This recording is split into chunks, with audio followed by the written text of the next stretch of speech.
Queridos amigos y hermanos, sean todos bienvenidos en el nombre de nuestro Señor Jesucristo a una nueva edición de su comentario a la lección de la escuela sabática, que en esta ocasión nos regala una oportunidad del cielo, la preciosa ocasión de estudiar los textos que comprenden los capítulos número 3 y 4 de la epístola del apóstol Pablo a los Hebreos. Capítulos maravillosos, un preciosísimo texto que tenemos por delante y Dios nos regala la oportunidad de estudiarlos en esta ocasión.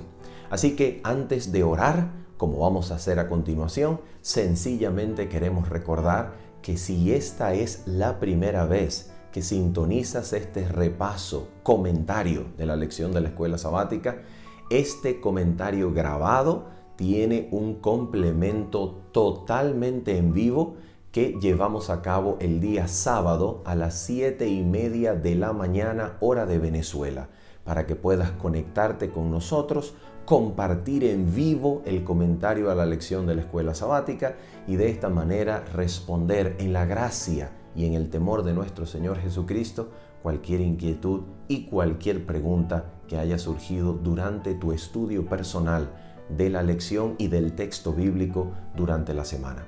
Así que vamos entonces a orar y de inmediato nos disponemos a estudiar los capítulos 3 y 4 de la epístola del apóstol Pablo a los Hebreos. Oramos juntos. Padre de gloria, Padre santísimo, Señor, nuestro buen Dios, en el nombre precioso de Cristo, Señor, en su nombre maravilloso, en su justicia, en sus méritos completos y perfectos.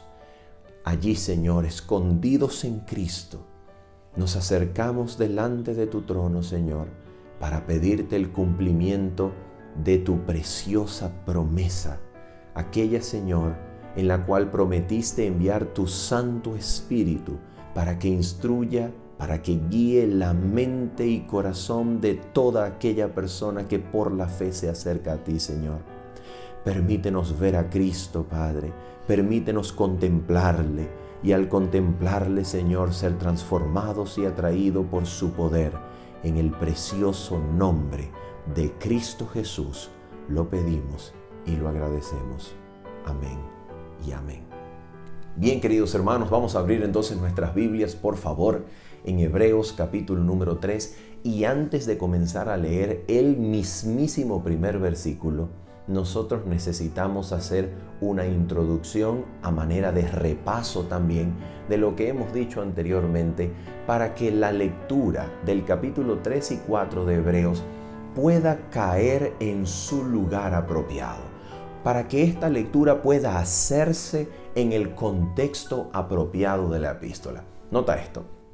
En el capítulo número 1 y los primeros 4 versículos, la epístola del apóstol Pablo a los Hebreos nos habló de 2 eventos elementales, que son los 2 eventos que van a formar toda la temática de Hebreos en todos sus capítulos.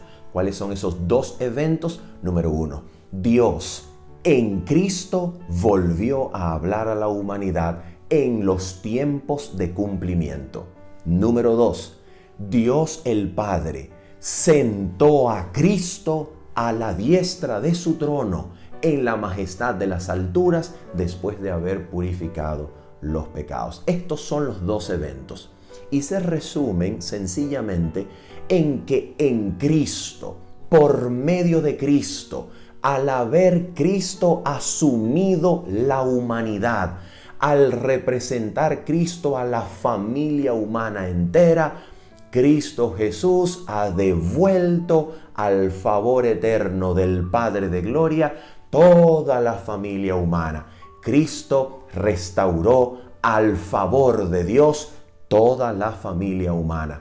De manera que cuando Cristo es entronizado a la diestra del Padre, la humanidad entera es acepta en el amado y cuenta con todo favor divino, como siempre lo ha sido en Cristo. ¿Por qué?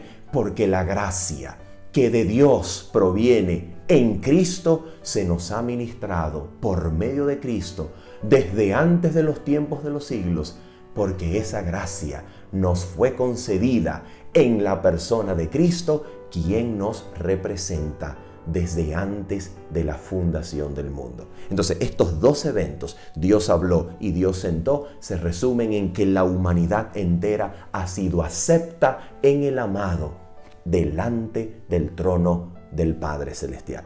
Entonces, cuando estos 4 primeros versículos de la epístola de Hebreos concluyen, viene ahora un contraste entre Cristo y los ángeles, entre los títulos que el Hijo ha heredado de parte del Padre y los títulos con los cuales Dios hace referencia a los ángeles, que son ministros sencillamente enviados para ministrar y ayudar y asistir a los que han de heredar salvación.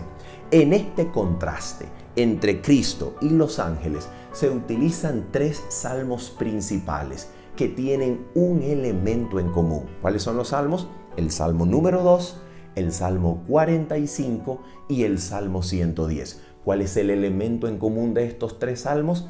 Estos salmos nos hablan de la entronización del Rey de Israel, el ungido de Jehová. Cuando el Rey de Israel es entronizado, el ungido de Jehová, es decir, el mismo Rey de Israel, su ungido recibe toda gracia que se derrama de los labios del Dios eterno. Él como ungido la recibe para dispensarla a su pueblo. Así que en la ceremonia de su entronización, en la ceremonia de entronización del rey, que estos 3 salmos comparten en común, hay 2 tipos de personas, 2 tipos de seres humanos. Aquellos que se resisten a la entronización del ungido, queriendo quitar el yugo del dominio del ungido de Dios de sus hombros, y entonces se oponen a la entronización, se resisten a la gracia, se oponen a la noticia de que Jehová Dios ha puesto en Sión a su ungido. Y el segundo grupo, aquellos que no se resisten a la noticia de la entronización, sino que ceden ante esta noticia, permiten que su corazón sea atraído por la gracia y se postran voluntariamente delante del ungido de Jehová, esperando que de él brote la gracia de sus labios. Y con corazones voluntarios se postran en el día de la entronización del ungido. Eso es lo que estos 3 salmos tienen en común. ¿Por qué estos 3 salmos son importantes? Porque forman la estructura de los llamados o de la exhortación de todos los capítulos de Hebreos, donde se nos invita, se nos exhorta, se nos anima a que vengamos y nos acerquemos al trono. En otras palabras, la epístola del apóstol Pablo a los Hebreos será sencillamente el anuncio que sale del trono celestial para venir a postrarnos delante del ungido de Dios, delante de aquel que ha sido entronizado voluntariamente, con corazones atraídos por la gracia, mientras que todo aquel que se oponga a esa atracción es considerado como parte de los enemigos de Dios, que serán puestos por debajo del estrado de los pies del ungido que Jehová Dios ha entronizado en Sión. De eso se trata. Entonces, cuando llegamos al capítulo número 2, el capítulo número 2 también está estructurado, teológicamente construido sobre un salmo. ¿Cuál es el salmo? Ya no es el 2, ni el 45, ni el 110, como así lo fue el capítulo número 1, sino que el capítulo número 2 de Hebreos está estructurado y teológicamente construido sobre el salmo número 8, donde se proclama que el mundo sería sujeto, así como el mundo inicial presente fue sujeto a Adán durante la fundación del mundo, así también el mundo venidero tendrá que ser sujetado a un hombre hecho poco menor que los ángeles, para que por la gracia de Dios gustase la muerte por todos y fuese coronado de gloria y honra como el heredero del nuevo mundo, de la nueva creación, de la tierra nueva, para que habiendo sido la tierra nueva sujetada a este nuevo hombre, Jesús, el Padre de gloria, también sujete a los que han de acercarse a Él por medio de este nuevo hombre Jesús, y así llevar a la gloria a muchos hijos. Ese es el capítulo número 2 de Hebreos. Ahora bien, nota esto. El capítulo número 3 y 4 de Hebreos también está teológicamente construido sobre un salmo. Así como el 1, así como el 2, así también el 3 y 4, el autor lo construye sobre un salmo. ¿Cuál es ese salmo? El Salmo 95. Así que antes de leer Hebreos 3 y Hebreos 4, nosotros necesitamos darnos cuenta cómo este salmo será usado. De qué manera este salmo, el Salmo 95, será tomado por el autor de Hebreos para conducirnos en su exposición durante el capítulo 3 y 4 de su epístola. Así que vamos a darle una lectura breve al Salmo número 95, citando y haciendo énfasis en los verbos que indican la acción que el Salmo anhela que todo aquel que escucha o que escuche pueda realizar. ¿Cuál es la acción? ¿A qué apunta el Salmo 95? Mira lo que apunta el Salmo 95 y por favor deja tu dedo allí en Hebreos 3 y 4 porque vamos a regresar inmediatamente. El Salmo 95 nos dice lo siguiente. Mira el primer verbo con el que comienza el Salmo. Dice el Salmo 95, versículo 1. Venid. Nota esto. Acércate. Ven. ¿A dónde? Escucha. Venid. Aclamemos alegremente a Jehová. Cantemos con júbilo a la roca de nuestra salvación. Nota la invitación. Acércate, ven y aclámalo con júbilo, con alegría a quien es la roca de nuestra salvación. Mira el versículo número 2. Lleguemos ante su presencia con alabanza, aclamémosle con cánticos. ¿Te das cuenta? Esto es un llamado a la celebración del triunfo ¿de quién? Del triunfo de Jehová Dios. ¿Sobre quién? Sobre sus enemigos. El triunfo de Jehová Dios ha de ser aclamado. ¿En dónde?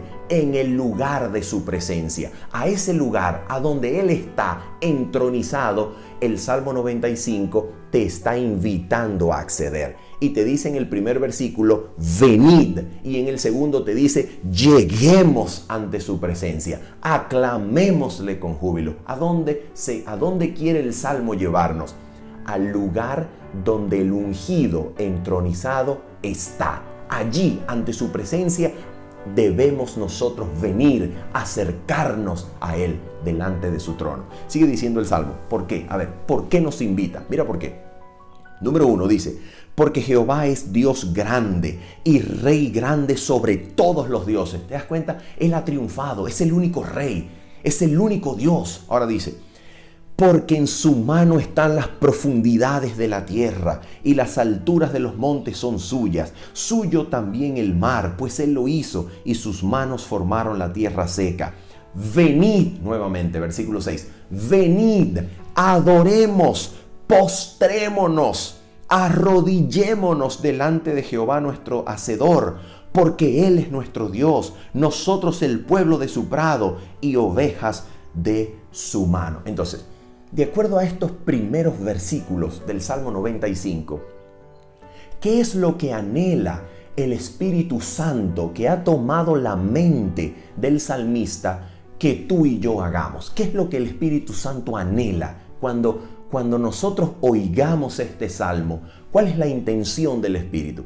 La intención del Espíritu es que todo aquel que oiga pueda venir a la presencia del Dios eterno, donde Él ha entronizado a su ungido, donde ha triunfado como rey, donde ha vencido cualquier otro rey, cualquier otro Dios. Él es el único Dios verdadero. Y entonces el Salmo anhela que nosotros nos arrodillemos, nos postremos, nos acerquemos allí delante de su presencia y ofrezcamos cantos con júbilos que lo alaben, que lo exalten como Rey exaltado. Eso es lo que el Salmo anhela, que usted y yo nos postremos delante del ungido que está en el trono. Ahora mira esto. Después de decir eso, después de decir exactamente eso, ¿qué es lo que el Salmo anhela que nosotros hagamos? Postrarnos delante del ungido. Mira el llamado del Salmo, mira la exhortación, mira cómo el Salmo hace el llamado. Mira cómo hace. Dice así, versículo número 7. Si oyeres hoy su voz, no endurezcáis vuestro corazón, como en Meribá, como en el día de Masá en el desierto, donde me tentaron vuestros padres, me probaron y vieron mis obras. 40 años estuve disgustado con la nación y dije, pueblo es que divaga de corazón y no han conocido mis caminos. Por tanto, juré en mi furor que no entrarían en mi reposo.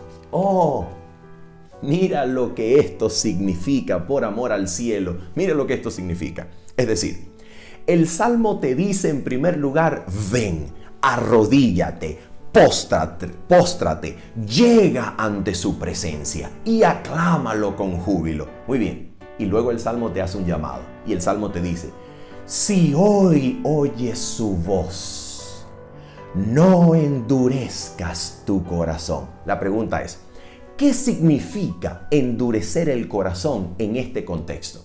Endurecer el corazón significa que cuando la palabra, la noticia que te invita a postrarte ante el ungido de Jehová que ha sido entronizado, en vez de proceder y postrarte y ceder a la palabra que te atrae para que te arrodilles delante de su trono, ante su presencia, en vez de ceder, tú te opongas y digas, no me voy a postrar, no me voy a arrodillar, no voy a entrar a la presencia de Jehová Dios, no voy a acercarme ante su trono, no voy a ceder ante su gracia, no voy a proceder, yo me opongo. Y eso significa en el Salmo endurecer el corazón. ¿Como quién?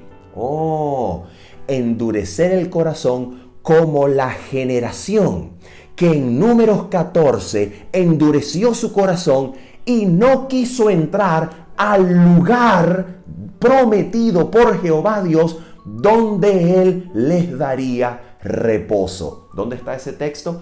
Éxodo capítulo 33, versículo 14. El Señor Dios le dijo a Moisés, mi presencia irá contigo, con vosotros, y te daré reposo. Entonces nota, el pueblo endureció su corazón. El día que la palabra los invitó a entrar a la presencia de Dios, presencia que hacía de la tierra el lugar de reposo. Sin esa bendita presencia de Dios, la tierra no es reposo. ¿Dónde está la comprobación? ¿Dónde está la evidencia? Cuando el pueblo entró y no siguió las instrucciones del Dios Altísimo, los enemigos no fueron dispersados y por la incredulidad la tierra, cuya presencia Dios con su vida allí en la tierra la bendeciría y dispersaría a los enemigos, no pudo hacerlo, no se llevó a cabo y el pueblo, en vez de entrar al reposo, sencillamente siguió divagando en su corazón en la tierra prometida de Dios. Nota esto, el pueblo siguió divagando en su corazón dentro de la tierra prometida de Dios. En pocas palabras, el pueblo entró, pero no alcanzó reposo. Josué, el comandante de aquella generación, no pudo darles reposo. ¿Por qué? Porque el pueblo entró, pero siguió divagando en su corazón. ¿Por qué? por incredulidad, porque no se sometió a Dios, porque no se dio a la gracia, porque no dejó de resistirse, no se entregó de corazón. Y entonces el pueblo halló lugar en la tierra, pero no reposo de corazón. Y eso es lo que el Salmo está diciendo. Entonces, ¿qué es lo que yo debo hacer? ¿Qué es lo que a qué cosa debo yo consentir cuando escucho la voz que dice, si hoy oyereis su voz? ¿Qué debo hacer? Sencillamente proceder, como dice el Salmo, entrar a la presencia de Jehová Dios y permitir que la gracia que sale del trono me atraiga para que yo me postre, para que le cante con júbilo, para que me arrodille delante de Él, para que yo llegue a su trono delante de su presencia. Ese es el reposo. Ahora sí, vamos a Hebreos capítulo número 3, versículos 1 en adelante. Hebreos 3 y 4. Vamos a leer estos dos capítulos poderosísimos de las Sagradas Escrituras.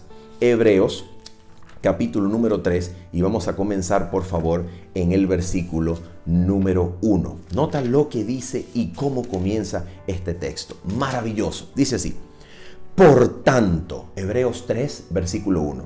Por tanto, hermanos santos, participantes del llamamiento celestial. Una pregunta: ¿qué cosa es ese llamamiento celestial? ¿Qué cosa es eso? Es la palabra que sale del trono para anunciar que Dios ha entronizado, ha ungido a su diestra en las alturas. Ese es el llamamiento celestial.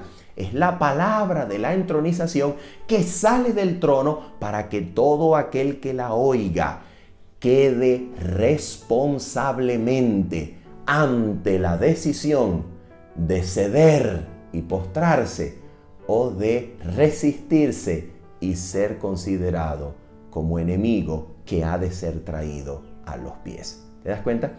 Ese es el llamamiento celestial. Esa es la palabra que sale del trono desde el mismo capítulo 1, versículo 1 y 2, desde el mismo capítulo 2, versículos 1 al 4. Es el anuncio de la salvación grande que tiene como punto principal que Jehová entronizó a Cristo a su diestra y que Él se ha sentado como ministro del verdadero tabernáculo que levantó el Señor y no el hombre. Esa es la palabra celestial, ese es el llamamiento celestial.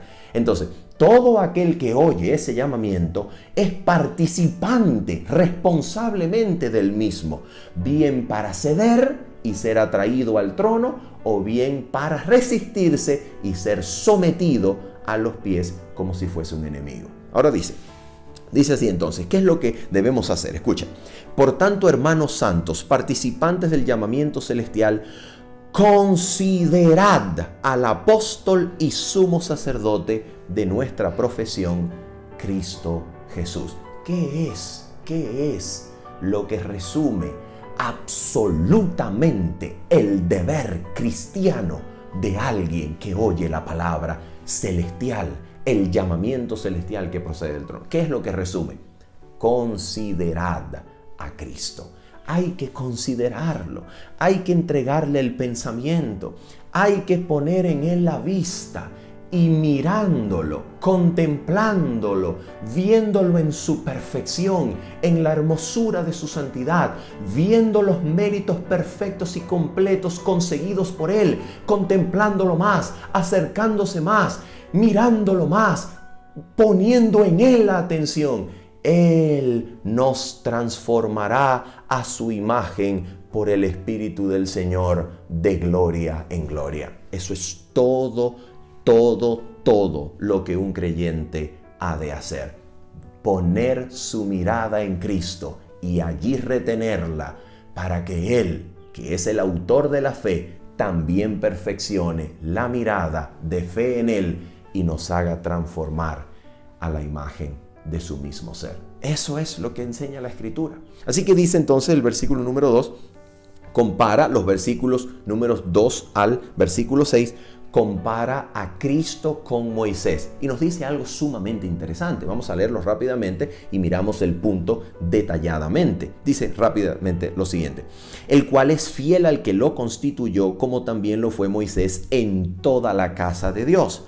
Porque de tanto mayor gloria que Moisés es estimado digno este. Es decir, Jesús es digno de mayor gloria que Moisés. ¿Por qué? Mira por qué.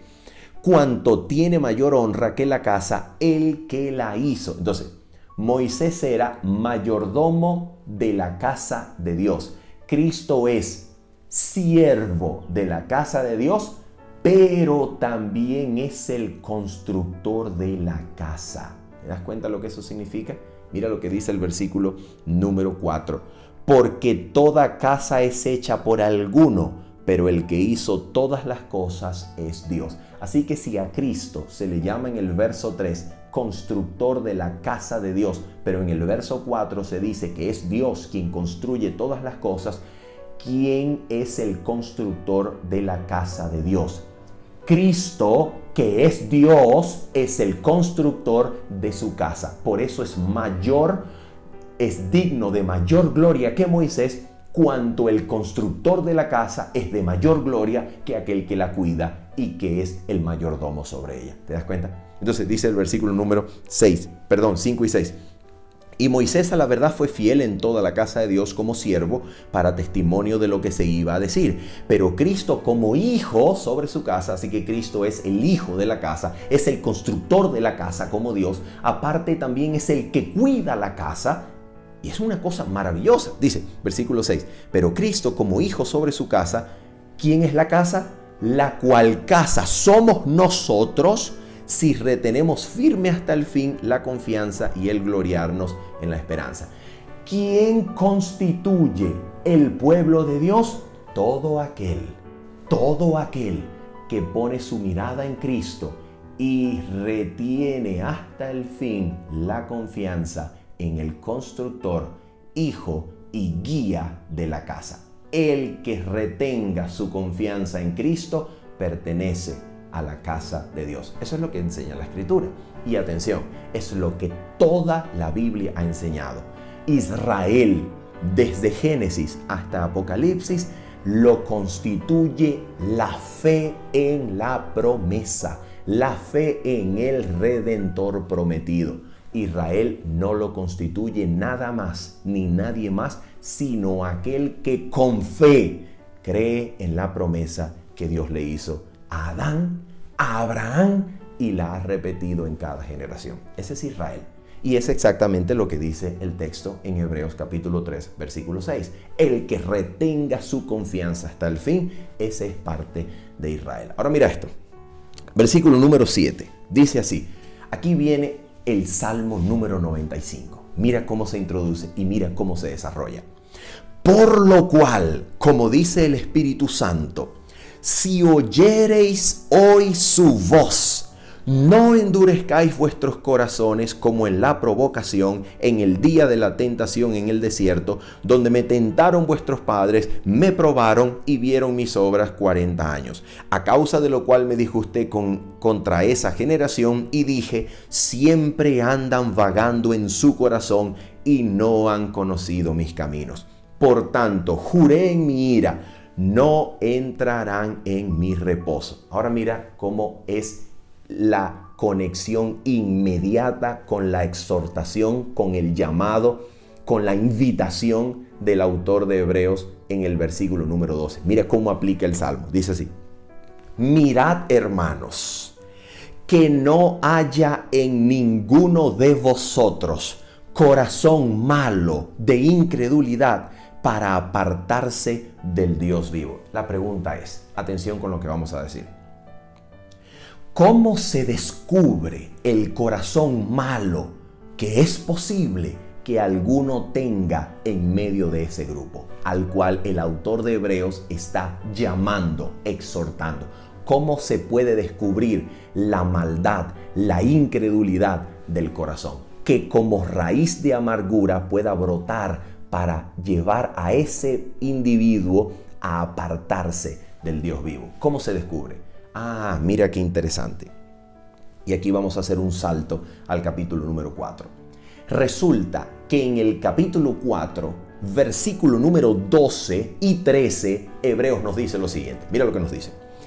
Porque la palabra de Dios es viva y eficaz, y más cortante que toda espada de dos filos, y penetra hasta partir el alma y el espíritu, las coyunturas y los tuétanos, atención por favor, y discierne los pensamientos y las intenciones del corazón. Versículo 13. Y no hay cosa creada que no sea manifiesta en su presencia. ¿En presencia de quién? ¿Quién es el sujeto de ese discurso hasta el momento, según el versículo número 12 y 13, primera parte? El sujeto es la palabra.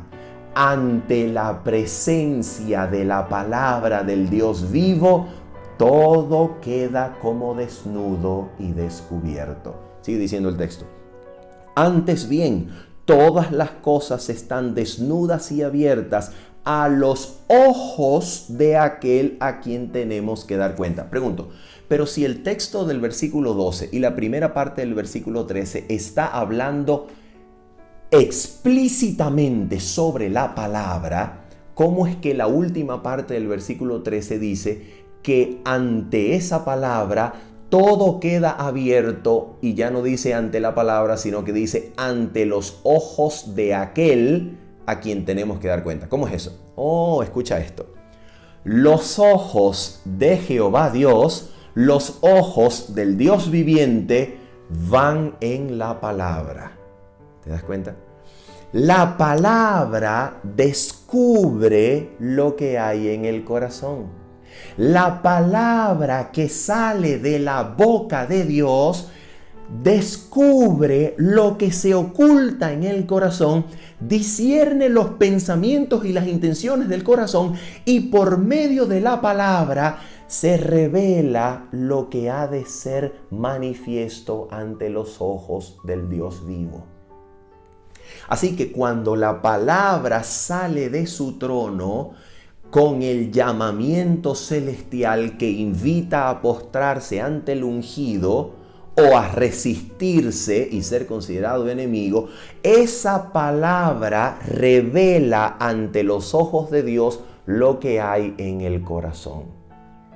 Y si muestra que hay incredulidad o el corazón es malvado, entonces ese individuo se aparta. ¿Por qué? Porque en su corazón, cuando oyó la palabra, lo que había era incredulidad. Entonces, aquí la prueba es la fe o la incredulidad ante la palabra que se oye.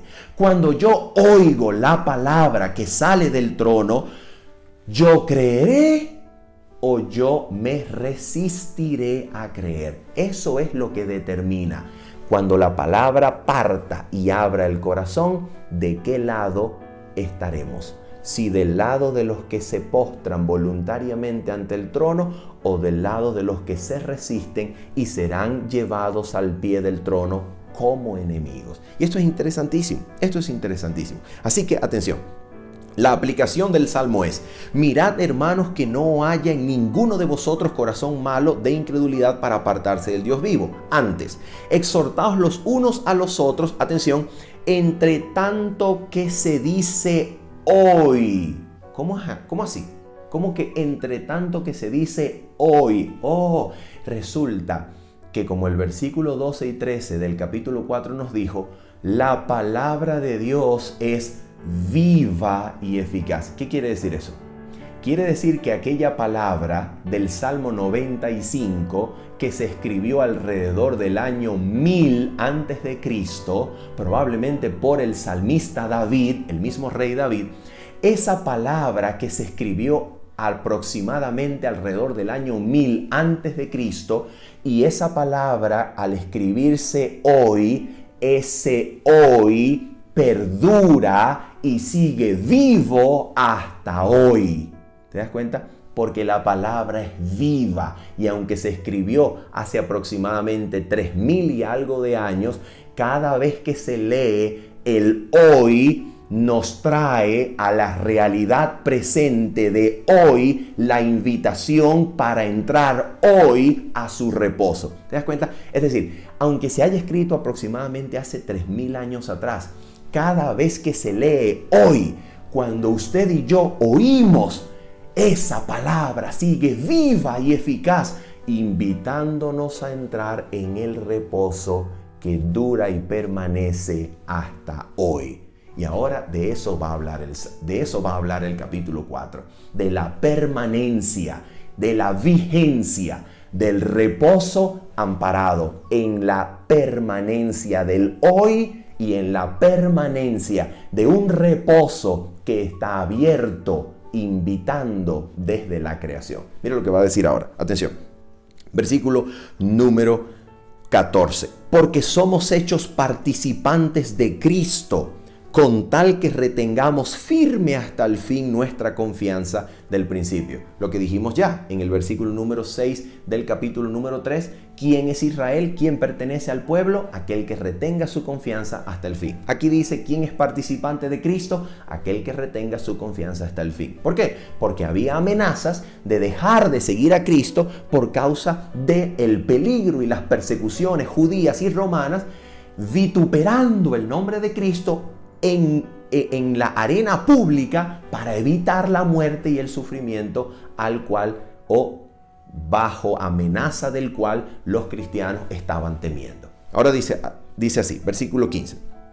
Entre tanto que se dice, si hoy oyereis su voz, no endurezcáis vuestros corazones como en la provocación. Y ahora dice el texto, ¿quiénes fueron los que habiendo oído le provocaron? ¿No fueron todos los que salieron de Egipto por mano de Moisés? ¿Y con quienes estuvo él disgustado 40 años? ¿No fue con los que pecaron, cuyos cuerpos cayeron en el desierto? ¿Y a quienes juró que no entrarían en su reposo, sino a aquellos que desobedecieron?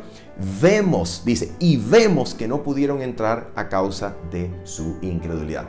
Estos textos que hacen preguntas en relación con la generación del desierto, ¿cuál es el propósito de estos textos? Mostrarnos que los que no entraron en el reposo, amados amigos, fueron exactamente los mismos que vieron las portentosas y majestuosas obras del Dios vivo en Egipto, que vieron las plagas caer, que vieron el mar rojo partirse en dos, que bebieron del agua que brotaba de la roca, que bebieron del agua sanada por la vara de Moisés, que vieron cómo el mar sepultó a los ejércitos de Faraón, que vieron cómo el fuego se posaba sobre el monte Sinaí y las palabras de fuego salían de la boca del Dios eterno, que comieron el maná que llovía del cielo y la palabra los alimentaba. Esa fue la misma generación que no creyó, que no confió, y por tanto Dios permitió que divagaran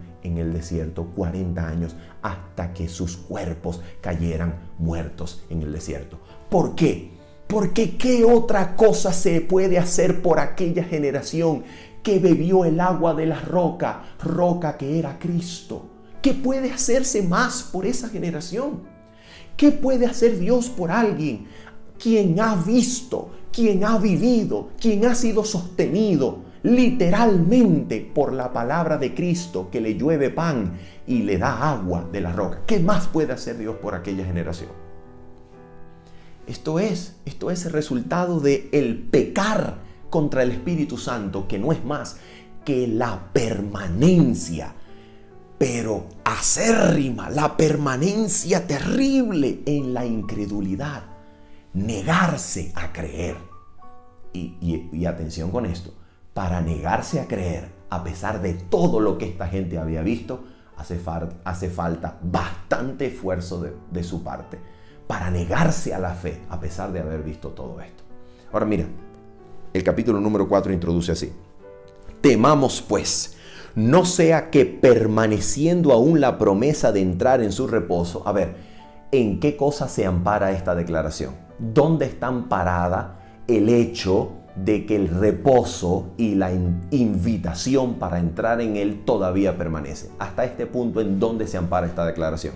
en la permanencia del hoy. Porque aunque ese hoy se escribió aproximadamente hace 1000 años antes de Cristo, 3000 y algo de años hasta nuestros días, ese hoy, cada vez que se lee, sigue vigente y nos trae a la responsabilidad de oír o rechazar en mi tiempo presente. ¿Por qué? Porque la palabra es viva y eficaz. Por tanto, el hoy permanece vivo, como hace 3000 años. Ahora mira esto, dice así, versículo número 2. Porque también a nosotros se nos ha anunciado la buena nueva como a ellos. ¡Oh, qué interesante!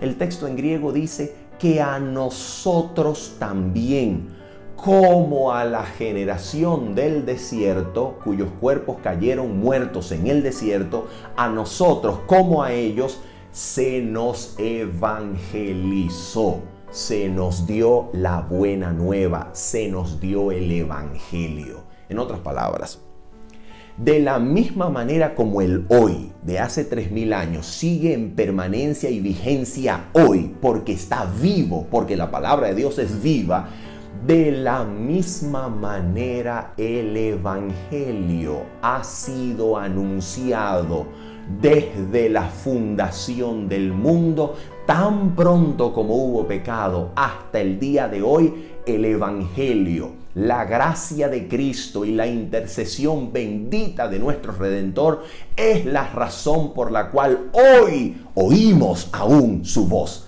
La gracia de Dios en Cristo ha estado vigente, disponible desde la fundación del mundo hasta hoy. Y esa gracia se les dio a ellos, ese evangelio bendito se les dio a ellos, como también a nosotros se nos da hoy. Y ahora mira el fundamento de esto. ¿Dónde está ese fundamento? Ahora viene el fundamento de la existencia, de la gracia y del evangelio desde la fundación del mundo hasta nuestros días. ¿Dónde está ese fundamento? Mira, el fundamento ya no va a ser el Salmo 95 y la permanencia y vigencia del hoy, porque la palabra de Dios es viva. No, ahora el fundamento va a ser la misma creación que abrió y dejó abierto desde el principio la entrada e invitación para el reposo de Dios. Aquí está el fundamento. Leemos.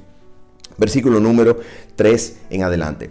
Pero los que hemos creído entramos en el reposo de la manera que dijo, por tanto juré en mi ira, no entrarán en mi reposo, aunque las obras suyas, las obras de Dios, estaban acabadas desde la fundación del mundo. Ahora el fundamento de la vigencia, de la invitación para entrar en el reposo de Dios no va a ser solamente la vigencia y permanencia del hoy del Salmo 95 hasta nuestros días, sino desde la creación del mundo Dios acabó sus obras. ¿Qué significa que Dios acabó sus obras desde la fundación del mundo? Que Dios entró en su reposo desde la creación. Y mira lo que dice el texto, versículo número 4.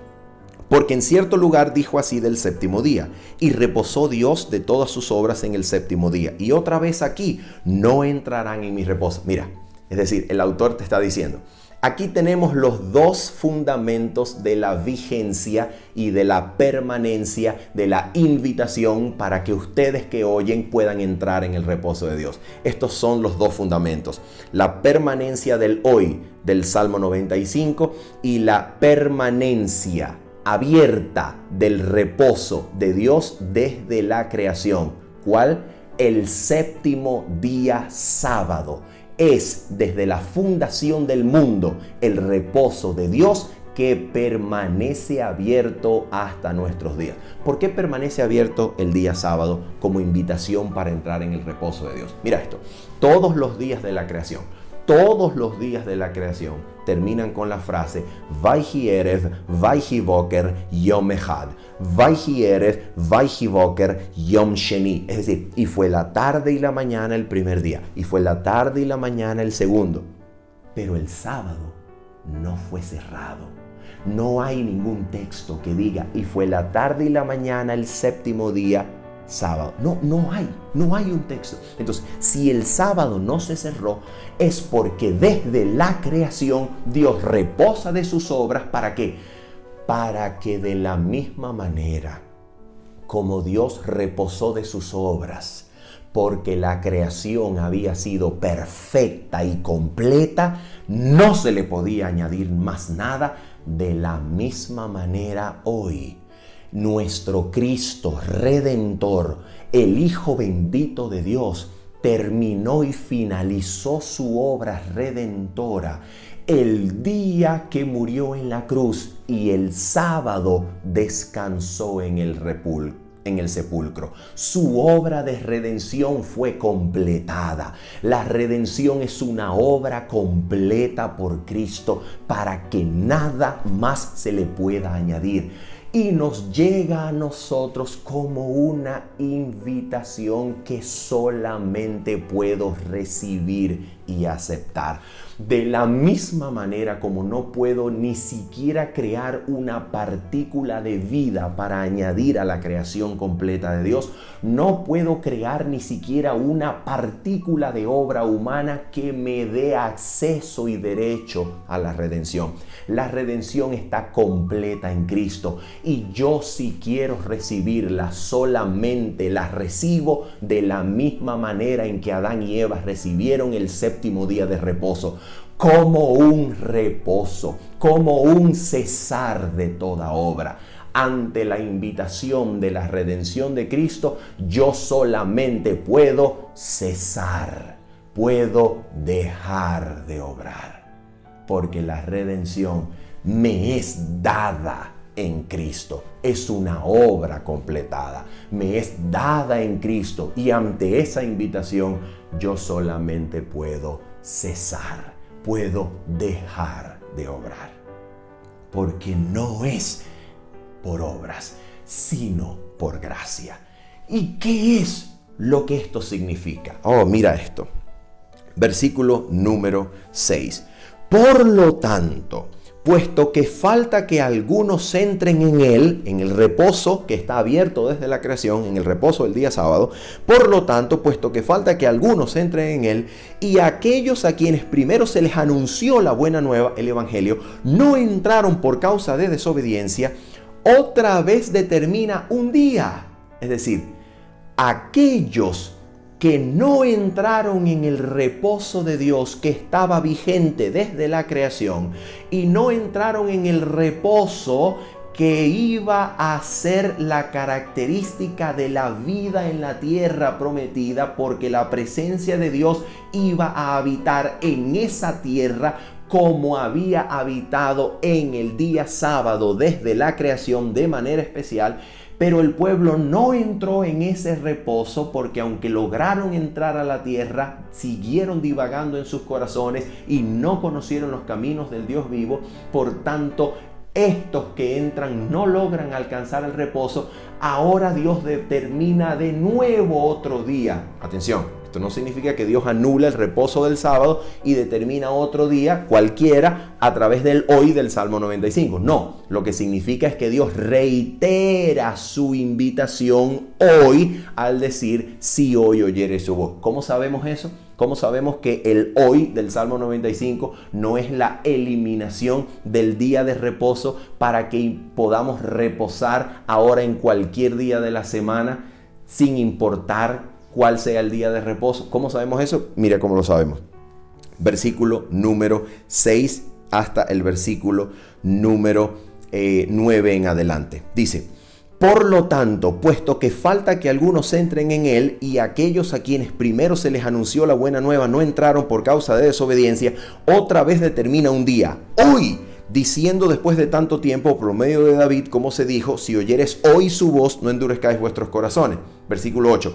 Porque si Josué les hubiera dado el reposo, no hablaría después de otro día. Versículo 9. Por tanto, queda y ahora en griego dice un sabatismo para el pueblo de Dios. En pocas palabras, en vez de decir catapausis, queda un catapausis, que es la palabra griega que se ha utilizado para el sustantivo reposo en todo el capítulo. En vez de decir queda un catapausis, un reposo, dice queda un sabatismo, en pocas palabras. El reposo al cual Dios te quiere invitar para que reposes, para que entres a la comunión con Cristo que te garantiza aceptación delante del Padre y completa y plena redención. Ese reposo es el mismo que ha estado siendo señalado por el sábado desde la fundación del mundo. Es el mismo reposo que ha estado siendo señalado por el sábado desde la fundación del mundo. ¿Cuál es ese reposo? Repetimos, como el sábado llegó a Adán y a Eva, no para completar la creación, sino para que Adán y Eva entendiesen que la creación estaba perfecta y que el sábado era la memoria de que al relacionarse con Dios no había que llevar obra humana, sino gozarse en la provisión completa que Dios ya había hecho, gozándose en todos los dones de la creación y cesando de cualquier trabajo, porque no se entra a la comunión con Dios por obras, sino precisamente por el cesar de las obras, para que el sábado nunca sea obra, sino que sea solo reposo, para que la comunión con Dios esté absolutamente garantizada en la finalización de su obra de la creación. Así también la redención, entramos a ella cesando de nuestras obras, para que la redención no sea por obra, sino solo por la fe, que nos invita a cesar de nuestra labor, a rendirnos delante de Él y decir: no hay nada que yo pueda traerte para que me redimas, sino como quien dice: aquí estoy, Señor, redimido por tu gracia, no tengo obras, no hay nada que pueda añadir, solo acepto tu invitación, estoy desnudo y quiero ser cubierto, soy pobre y quiero ser rico, soy miserable y quiero ser bendecido, sencillamente estoy ciego y necesito luz e iluminación. Señor, nada tengo, nada traigo, pero tú me has invitado y aquí estoy ante tu presencia. Esa es la redención. Esa es la redención, no por obra, sino por la fe en aquel que ha prometido. Y ese es el mensaje central de la justificación por la fe. Por esa razón, el día sábado, en contraste con el domingo, en Apocalipsis capítulos 12 al 14, es el sello de la justicia de la fe. ¿Por qué? Porque mientras el domingo es la exaltación de la obra y la autoridad humana, el sábado es la aceptación sumisa de que solamente Dios es el que cumple, es el que promete, y por tanto su palabra es la única que tiene autoridad, y yo no obro, sino que creo, y solo creo, y cuando le creo, su justicia me transforma y me da todo lo que necesito para estar delante de Él en el monte de Sión. Apocalipsis 12 y 14. Ahora mira, es allí cuando el sábado se transforma en el sello de la justicia de la fe. Y termina entonces el pasaje de Hebreos 4 diciéndonos: porque el que ha entrado en su reposo, también ha reposado de sus obras, como Dios de las suyas. Probablemente este texto se refiera, atención, si el versículo número 8, al hablar de Josué, que en griego es Yesú, es exactamente el mismo nombre sustantivo para Jesús, el Hijo de Dios. Si el versículo 8 en vez de Josué se refiere a Jesús, entonces el versículo 10, al mencionar a aquel que ha entrado en su reposo, como Dios también reposó de sus obras en la creación, también el versículo 10 se estaría refiriendo a Jesús. Nos estaría diciendo el versículo número 10, que Jesús, al ascender al cielo, al trono celestial y sentarse como el ungido entronizado, ha entrado en el reposo de su Padre, habiendo llevado a la humanidad representada con él para que la humanidad haya sido acepta en el amado. ¿Ok? Esa es una posibilidad. Pero si el versículo 8 está hablando es de Josué, que no pudo, por causa de la incredulidad del pueblo, darle el reposo al pueblo en la tierra prometida, entonces el versículo 10 está diciendo lo mismo que el versículo número 3 del capítulo 4, que todo aquel que ha creído ha entrado en el reposo de la manera en que se dijo. En pocas palabras, el versículo 10 estaría diciendo que todo aquel que ha creído, así como el versículo 3, entra en el reposo de Dios. Ok, sigamos. Versículo 11. Y aquí viene la finalización. Procuremos pues, a ver, ¿qué es entonces lo que nosotros necesitamos hacer? ¿Qué es entonces el reposo y cómo lo adquirimos? Atención, dice, procuremos pues entrar en aquel reposo para que ninguno caiga en semejante ejemplo de desobediencia. ¿Cómo entramos? ¿Cómo lo adquirimos? El versículo 12 y 13 sencillamente reafirma la vigencia y la vivacidad de la palabra de Dios. Y el versículo 14 al 16 nos enseña cómo entrar en ese reposo. Ok, dice el versículo 14.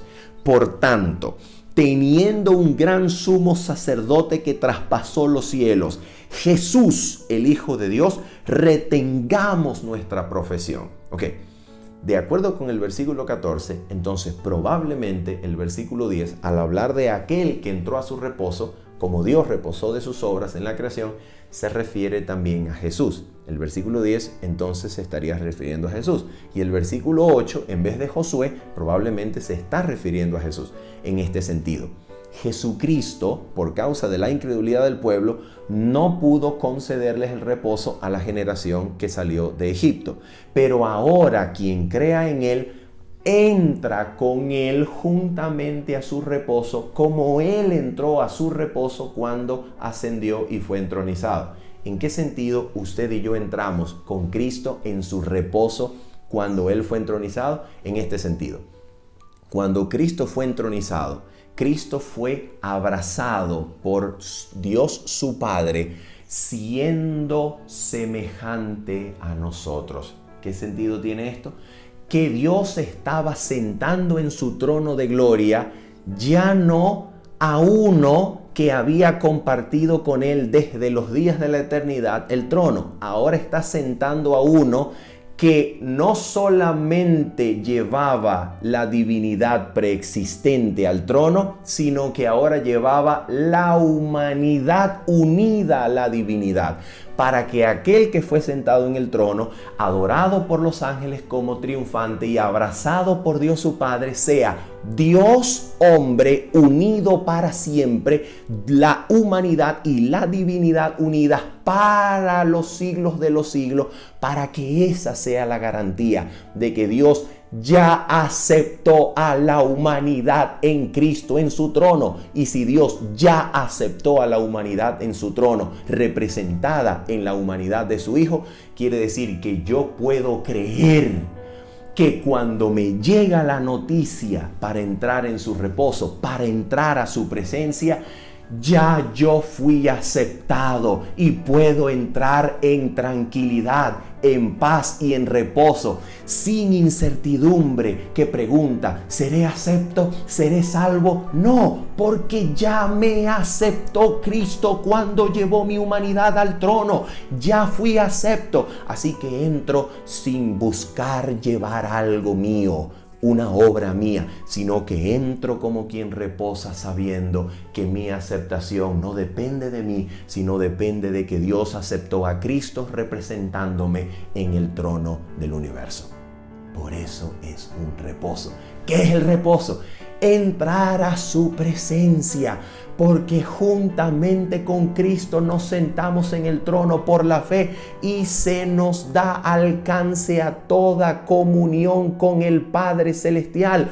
La presencia de Dios es el reposo, como la presencia de Dios hacía reposo al sábado, como la presencia de Dios hacía reposo al santuario, como la presencia de Dios hacía reposo a la tierra. La presencia de Dios por la cual somos llevados a alcanzar por medio de Cristo y la fe en Él, esa presencia, esa comunión gloriosa con Dios, renovada, real, vigente, actual en esta hora, esa presencia de Dios por medio de Cristo me hace reposar. Ese es el reposo. Así que, ¿qué es lo que termina diciendo el texto? Porque no tenemos un sumo sacerdote que no pueda compadecerse de nuestras debilidades, sino uno que fue tentado en todo, según nuestra semejanza. Utiliza la misma frase griega, katapanta, es decir, conforme a todas las cosas, tentado como nosotros. Maravilloso.